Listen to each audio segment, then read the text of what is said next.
Mas vamos falar de polêmica. Polêmica, vamos lá. Ontem o vereador Isaac Silveira postou um vídeo nas redes sociais. Exatamente. Né, falando sobre a CPI das multas. Ele conseguiu protocolar isso junto à Câmara de Vereadores e a gente vai falar sobre esse assunto aqui no Jornal da Fã, né, Narciso? Exatamente, ele está conosco pela linha telefônica. Vamos com ele? Vamos Pode lá. chamar. Vereador Isaac Silveira, bom dia, bem-vindo ao Jornal da Fã. Bom dia, meus amigos, bom dia a todos que escutam a Fã. É sempre uma satisfação muito grande falar com vocês, eu estou à disposição. Isaac, qual o objetivo dessa CPI? Vamos começar por aí, para você explicar para a gente, que eu recordo que ela já foi uma tentativa do passado, não deu certo, teve uma ida do Renato Teles para a Câmara, essa CPI não vingou no passado e agora vinga. Qual é o objetivo dela? Veja, a gente insistiu demoradamente e reiteradas vezes, a SMDT nos enviasse informações de que forma foram utilizados os recursos adquiridos com as multas, com as infrações. Com 135 milhões, repito, 135 milhões arrecadados de 2017 a 2024. E não tivemos nenhum sucesso nessa perspectiva de compreender de que forma foram utilizados esses recursos. Então, eu já havia dito que tinha pulado o final do ano eleitoral, que foi o ano passado, para não dizer que a gente estava tentando, de alguma forma, empecilhar o candidato indicado pelo Edvaldo Nogueira, que foi o Luiz Roberto, mas que a gente tem um dever moral e de ofício de fiscalizar esse recurso, inclusive de disciplinar os que vieram depois. Porque o Código Brasileiro de Trânsito tem previsão de que recursos adquiridos com multas, com as infrações, só podem ser utilizados em política de trânsito. Veja, isso é uma forma inteligente do legislador, daqueles que construíram o Código Brasileiro de Trânsito, para não incentivar que as administrações, principalmente das cidades maiores, usem as multas e esses seus recursos para gerir a máquina pública. Não é a intenção. Você deve arrecadar punindo o cidadão para daí você financiar folha de salário, obras ou coisa desse tipo. A ideia é adquirir esse recurso para educar a sociedade e não para financiar a máquina pública. Então, me parece que é nesse diapasão que atuou a gestão anterior, porque ela não expõe em nenhuma tela, em nenhum portal de transparência, em nada, no AJU, nem no site da SMDT, o uso desse recurso. Então, chegou o momento, acho que agora já quase 100 dias da prefeita Emília Correia, as administrações são impessoais e temos que, então, fazer a fiscalização. Agora, meu caro Isaac, não foi possível, digamos assim, através dos requerimentos apresentados, as informações serem obtidas, é isso, ao longo dos últimos anos? Não, o Renato Teles, ele esteve na Câmara duas vezes, e a informação dele é o seguinte: a nossa transparência, nota parece 6,5, e a gente enviou para o Tribunal de Contas as informações necessárias. Portanto, quem quiser maiores informações, vá ao Tribunal de Contas, peça, porque a gente cumpriu nosso papel de informar o Tribunal de Contas. Nós temos uma lei aprovada pela Câmara, acho que em 2003, que prevê que todos os recursos adquiridos com as multas devam ser informados à Câmara em 90 dias. Descumpre a lei específica da Câmara, descumpre o Código Brasileiro de Trânsito, que prevê que não só a arrecadação deva ser informada nos portais de transparência, mas também o uso desse recurso, receita e despesa. Esse binário que a administração tem o dever constitucional de cumprir. Então, ele esteve na Câmara, mas nunca levou fiz um requerimento com 10 perguntas e o mesmo se negou a responder, alegando sempre que o portal da transparência, o Achu inteligente era suficiente para nos informar e de fato não é. Então agora chegou a hora da gente aprofundar, quebrar o sigilo documental, né? Ter acesso às informações, já que nos foram negadas de forma veemente. Agora, Isaac, esclarece para a gente uma coisa. Eu tive acesso a um documento do requerimento que inicialmente tinham 15 assinaturas.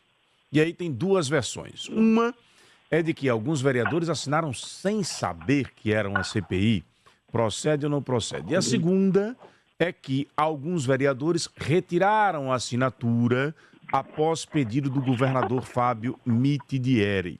Inclusive, há a versão de que Vinícius Porto, do PDT, teria assinado por engano, estaria nesta lista dos enganados.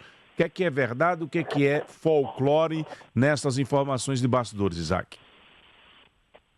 Veja, não houve ninguém que tivesse assinado a devida informação. E parece que o único vereador que teve uma certa distorção na informação tenha sido o vereador Igor de Santa Maria, mas os demais assinaram sabendo que era um pedido de CPI, que, portanto, tratava-se do período de 2017 a 2024. Ocorre que o governador não quer parecer, na política que ele tem, empecilhado de forma nenhuma o projeto de nenhum pré-candidato. Então, o que é que o PDT disse? Nós não vamos assinar, o PDT, Vinícius não assinou, não procede essa informação.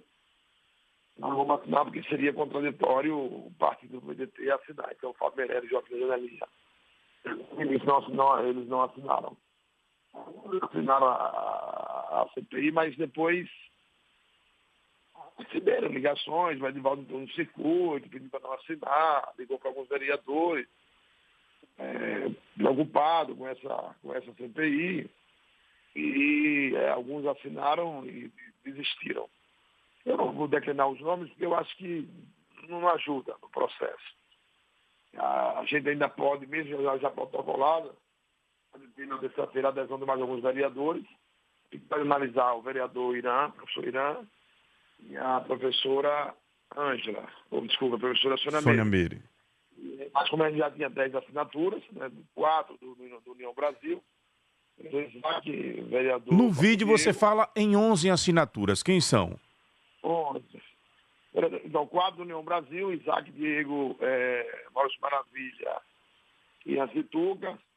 Tivemos Sávio e Binho.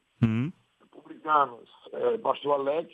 Certo. Breno Garibaldi. Certo. E Breno Garibaldi. Moana e Lúcio Flávio. 2 do PL. Isso, a gente aí tem, acho que parece que tem 11. 10 aqui. 4 com 2, 6. 6 com 4, 10. 10. E Breno Garibaldi eu falei já, né? 10. Já, Breno Garibaldi já. Então, Alex e Breno. 10. Isso aí, a gente fechamos 10, a gente sempre tem um direito de minoria. Nós precisávamos de 9 assinaturas. Então já temos 10. E os demais que assinaram e retiraram... Nós temos a informação de que a vereadora Tânata também assinará. Você teve um contato com ela? Não, ela tem um compromisso em relação às pessoas com autismo. E ela não pôde comparecer e ainda hoje nós vamos estar conversando. Me parece que a tendência é assinar o requerimento. O fato é, nós temos as assinaturas suficientes. Já está protocolada, já será pedido na terça-feira a leitura do requerimento e a imediata instalação da Comissão Parlamentar de Inquérito. Os partidos, eu penso que os partidos que assinaram o pedido de CPI deverão compor essa comissão e nós queremos andar com mais certa agilidade para que a gente não perca mais tempo e não vire uma questão apenas política, mas que dê o resultado que a sociedade requer e que discipline. A ideia nascida que daqui para frente discipline efetivamente o uso desse recurso. gente Então... tem um volume de multas no Estado com uma multa muito grande. E isso não pode parecer que é bom para as administrações, respeitando todos que administram, mas precisa tomar cuidado com isso. Isso não é que parece doce na boca, pode ser amargo dentro. Então a gente quer regular esse processo, pelo menos aqui em Aracaju. Vereador, mesmo entendendo sua posição de preservar os colegas, mas nos chegou ontem a seguinte informação. Os vereadores do PSD, Miltinho da Federação, Selma França e Bigode, teriam assinado e depois atendido o pedido do governador para retirar as suas assinaturas.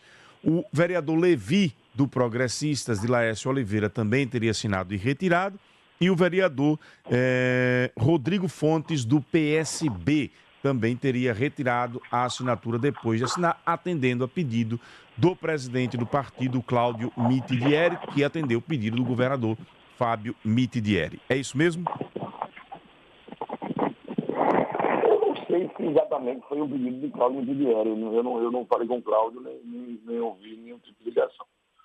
O fato é que eles entenderam depois que poderia gerar algum constrangimento e, portanto, nesse primeiro momento era melhor não assinar, que a assinatura deveria ser retirada. Eu entendi com tranquilidade, eu tenho uma relação muito fraterna com eles, porque eles compõem a base aliada.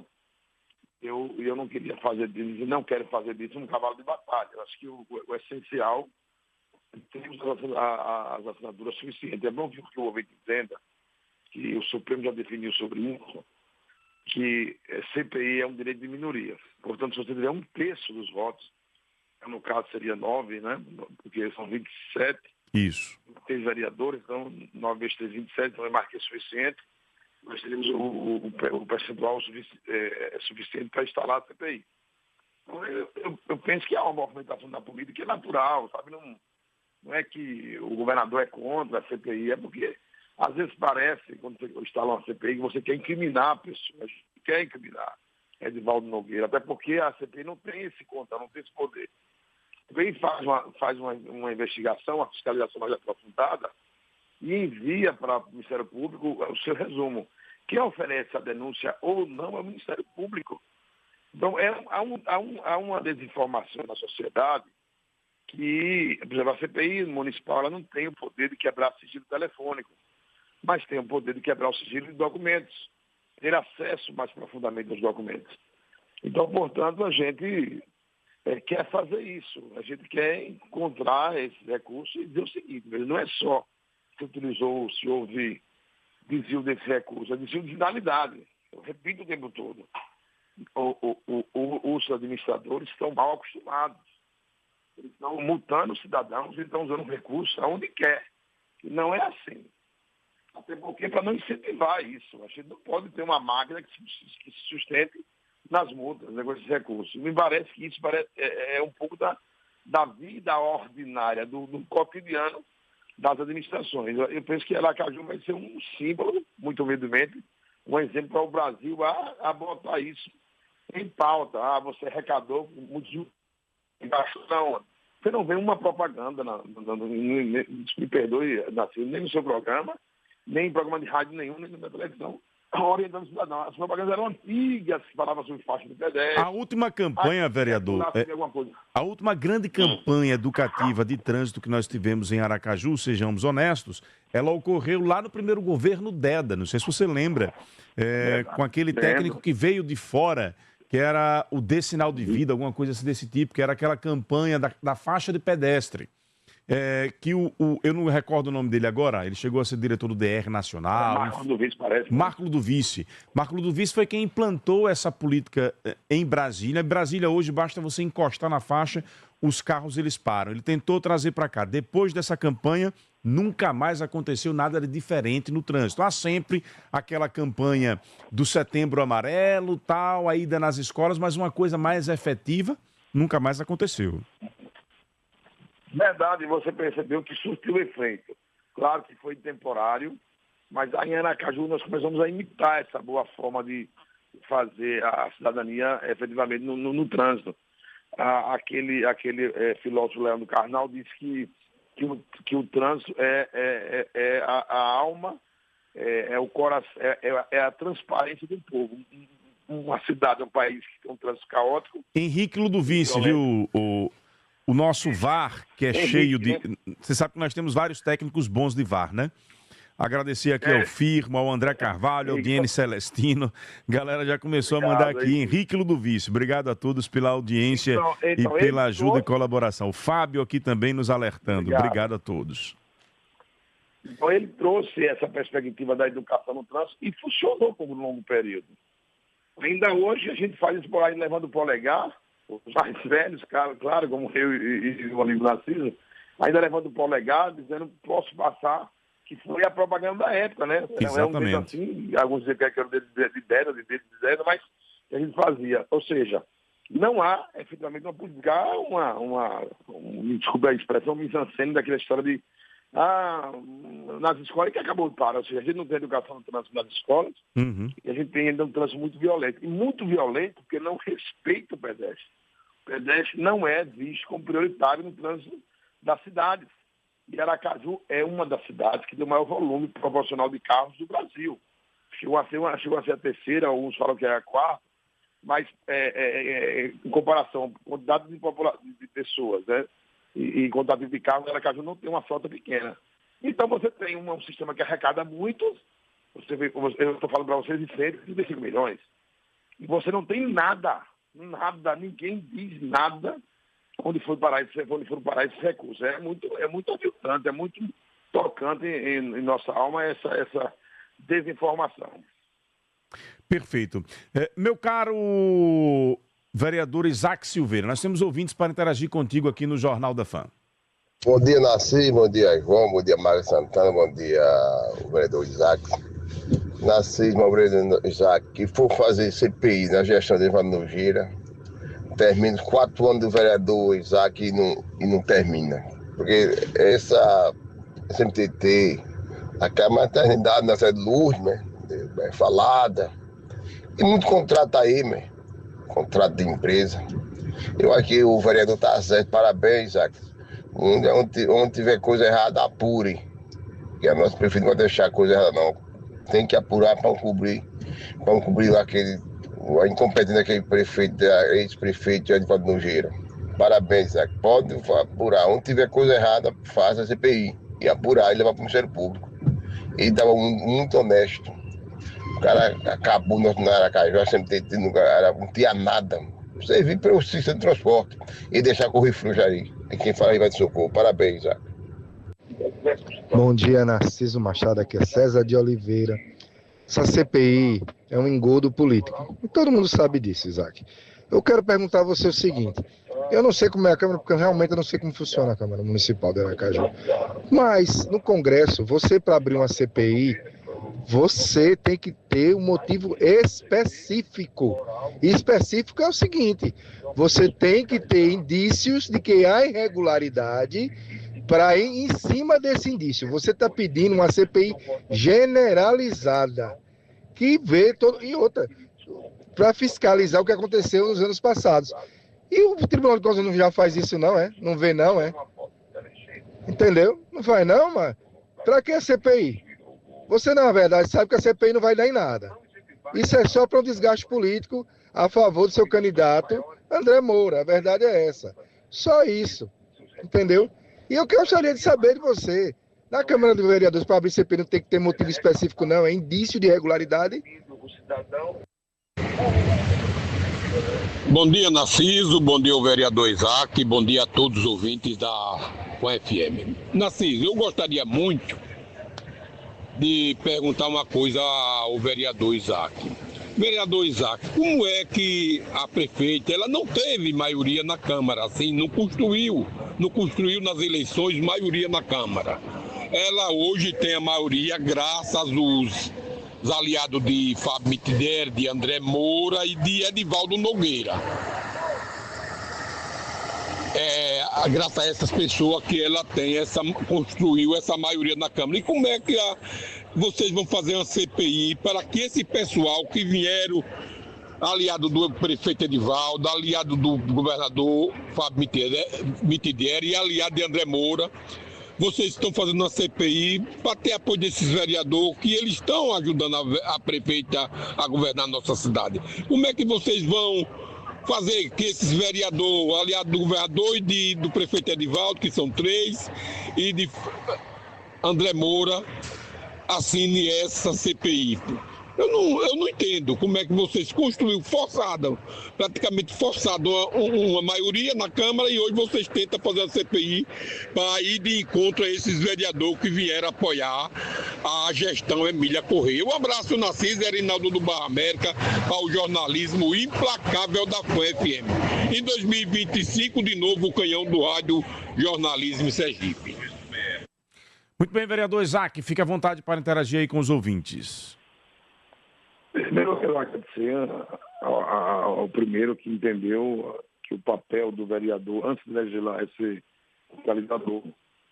Dizer que me perdoe não lembrar do nome do segundo ouvinte, mas que o motivo já está estabelecido no próprio Código das Leis de Trânsito, que afirma que é a obrigação dos entes, dos municípios, dos estados e da União, em caso de infração e de multas que tenha pecúnia, tenha dinheiro, você já paga o valor, obrigado a estabelecer quanto foi arrecadado e quanto e de que forma fora gasto esse recurso. Então, tem um motivo específico. A gente já fez audiência pública, a gente enviou ofício ao CNPT e não foram informados para nós de forma nenhuma montando desse recurso efetivamente quando ele foi gasto. Então, a motivação já está clara para nós.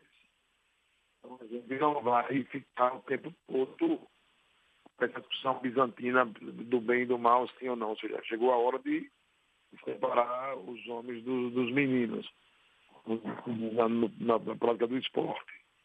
E dizer para Erinaldo, que é o seguinte, veja, a base, chamada base aliada, ela vem de diversos partidos e vem na perspectiva de ajudar a prefeita Emília a administrar. Mas ninguém mais é tolo e nécio ao ponto de eu dizer que nós vivemos em um mundo que o Martins acabou de falar sobre a capacidade das mídias sociais, até de informar e desinformar aqueles que não querem aprofundar o conhecimento, mas quando você vai às ruas na campanha, você percebe que as pessoas, para mim, assim, classe média, em geral, a Aracaju tem uma classe média muito robusta. As pessoas conhecem as práticas dos políticos. Claro que a força do dinheiro ainda se impõe com muita veemência, mas você vê muito claramente que a classe média olha para você e diz quem é você. Ah, você é o vereador que fez isso. Você é o vereador que não fez, que prevaricou, que se omitiu. Então, a Câmara, os vereadores têm essa dimensão do acompanhamento em tempo real que dá às próprias mídias dos vereadores e da sociedade, né? Então, a gente não vai ficar preso a amarras de partidárias e de apoios políticos para não exercer o nosso dever. Pelo menos eu penso dessa forma. E eu fui reeleito, se deve muito a essa visão da sociedade. Eu tenho muita gratidão e muito respeito à forma de ver a política do povo aracajuano. Quem pensar que apoio de A, B ou C garante o sucesso em uma reeleição ou numa eleição, na minha concepção, vai quebrar a cara constantemente. Talvez em outros cenários, eu acho que a eleição de federal é um pouco mais porque você vai nos rincões, nos mais longínquos lugares, você consegue uns votos aí meio de uma expressão de cabresto, mas o voto de vereador aqui em Aracaju é muito fiscalizado, muito. Lembre-se, nós passamos nas legislaturas anteriores, saía 2/3, foram embora 2 vezes. Nessa não, nessa anterior nós ficamos com o contrário. Ficaram 2/3 e 1/3 saiu. E de 1/3 que saiu, uma parte foi candidato. Foi Emília, Ricardo Max, o pastor Eduardo não foi candidato e Fabiano Oliveira não foi candidato. Foram 4, de 8, 4 não foram candidatos, porque eu acho que é uma legislatura que honrou, de certa forma, o voto do cidadão. Tem mais áudios de ouvintes com o Isaac Silveira? Isaac, eu quero agradecer a sua participação aqui conosco. Vamos aguardar os desdobramentos desta investigação. CPI é sempre um espaço de divisão de opiniões, não tem jeito, né? Quais são os próximos passos? Terça-feira ali do requerimento, como é que será a composição dessa CPI? Quantos membros? Conta pra gente os detalhes. Veja, eu conversei ainda ontem com o presidente Ricardo, eu estava numa reunião com a prefeita Emília, logo em seguida eu estive com ele. Ele disse que vai cumprir o que diz o ordenamento jurídico, ele vai fazer a leitura, não especificou se será na terça mas eu penso que até quinta-feira fará isso. A CPI tem o presidente, o relator e os secretários, os 5 membros. Nós queremos que os partidos, especialmente que assinaram a CPI, tenham para participação efetiva no comando dessa CPI. Os primeiros gestos após falar da CPI e o presidente, o relator e os secretários automaticamente expedir os ofícios aos órgãos competentes, aos órgãos responsáveis por esses recursos, e a gente fazer uma CPI bem relativamente rápida, não rápida demais, pode perder o foco, mais rápida, para não ficar apenas uma discussão um pouco efetiva. Então é uma CPI que seja produtiva, que façamos como nós fizemos no passado recente, 2017, com a CPI da saúde, que tirou do Hospital de Cirurgia um grupo que lá estava na avaliação, malversando o erário daquela instituição. Então, a CPI pode produzir frutos. Tem CPIs que não derem pizza, é porque a maioria parece que vence o inconsciente coletivo. Ou seja, todo mundo acha, quando é uma CPI, que é um viés apenas político e que não tem efetividade. Tem. No caso da saúde, vive o que é hoje o Hospital de Cirurgia. Uma outra realidade, e muito humildemente, foi uma CPI proposta por mim, acompanhado do vereador Seu Marcos e outros vereadores da época, e a cirurgia é um outro espaço de saúde com outra qualidade. Então, assim, CPI é importante, é instrumento fundamental do parlamento. Sem uma comissão parlamentar de inquérito, você não consegue quebrar o sigilo dos documentos. Então, acho que na próxima semana nós teremos maiores informações e mais específicas, meu caro Narciso Machado. Agradecer a todos vocês que fazem a fã. Saudade do meu amigo Sandemiro, nunca mais estive com ele. Estou sempre à disposição de vocês. Obrigado, vereador. Um bom final de semana. A gente acompanha aí os bastidores, então, dessa proposta de CPI na Câmara Municipal de Aracaju. Só uma informação, Isaac. Verdade que ainda tem mais 6 para serem protocoladas? Nós temos mais 2, efetivamente, porque aquela questão da Luz Nogueira está nos impactando muito. Primeiro era 7 milhões, depois baixou para 5 milhões, quando a Emília entra. Depois a empresa cobra, e eu tenho coisas assim que eu não posso nem falar aqui agora, que seria um pouco responsável da minha parte, mas afirmações... Lourdes Nogueira, e qual seria a outra? Lourdes Nogueira, a maternidade Lourdes Nogueira. E a terceira seria qual? E a outra é a questão dos contratos, que foi assim, feito de forma muito avassaladora, sem a devida licitação. Mas aí pega todos os períodos, a gente está analisando com alguns vereadores lá, com um grupo mais apenado, mais militante, para ver o que de fato a gente pode fazer e criar essa prática. Sabe, em São Paulo isso é muito comum, algumas capitais, CPI não é algo tão extraordinário, aqui na cidade é a última. O vereador propôs em 2017 e a Cerca do Lixo também, lá atrás, o vereador Ego Batalha. Então, você tem que acostumar com isso, sabe? A sociedade tem que entender. Não tem aqui ninguém querendo fazer misantene, teatro. A gente efetivamente valer a pena o que recebe do povo aracajuano. O salário do vereador não é um salário ruim, salário bom. Então tem que trabalhar, tem que ser para e-mail, tem que gostar, você vai estar fiscalizando o horário municipal, prometendo de você prevaricar e, de certa forma, você ser insidioso, né, pouco responsável pela sua função. Então, essa é a impressão. Acho que tem mais 2 aí, como diz o forno, para ser pensado nesse ano de 2025. Vereador, bom final de semana, espaço sempre aberto. Obrigado, irmão.